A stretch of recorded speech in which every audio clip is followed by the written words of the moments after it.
ছোট থেকে বড় সবারই প্রিয় একটা খাদ্য হলো সোয়াবিন, যাকে আমরা হামেশাই বলে থাকি যেটা মাংসের পরিপূরক। তো আজ সেই সোয়াবিনের একটা নতুনত্ব রেসিপি নিয়ে আমি এসেছি তোমাদের কাছে। তো চলো দেখি কীভাবে বানানো হয়। কড়াইতে তেল গরম করে আমি সেখানে পেঁয়াজ, রসুন, আদা, কাঁচা লঙ্কা, টমেটোটাকে হালকা লাল লাল করে ভেজে সেটার একটা পেস্ট বানিয়ে নেব।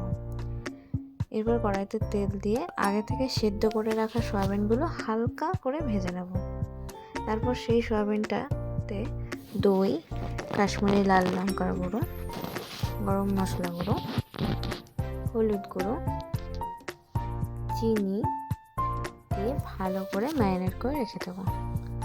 এবার আমি কড়াইতে গোটা গরম মশলা আর থেতো করে রাখা রসুন ফোড়ন দিয়ে তাতে ওই আগে থেকে বানিয়ে রাখা পেস্টটা, নুন, চিনি, হলুদ, লঙ্কার গুঁড়ো দিয়ে ভালো করে কষতে থাকবো।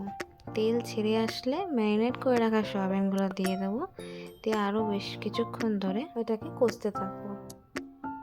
ভালো করে কষিয়ে নিয়ে তাতে জল দিয়ে আর সামান্য ক্রিম দিয়ে, ক্রিমটা অপশনাল, তোমরা না চাইলে নাও দিতে পারো, দিয়ে ঢেকে 10 মিনিটের জন্য মিডিয়াম টু হাই আছে ফুটতে দেবো। ব্যাস, এতেই তৈরি হয়ে যাবে সুস্বাদু এক সয়াবিন, যা ভাত বা পরোটার সাথে খুব ভালো লাগে। ট্রাই করো আর জানিও কেমন লাগে।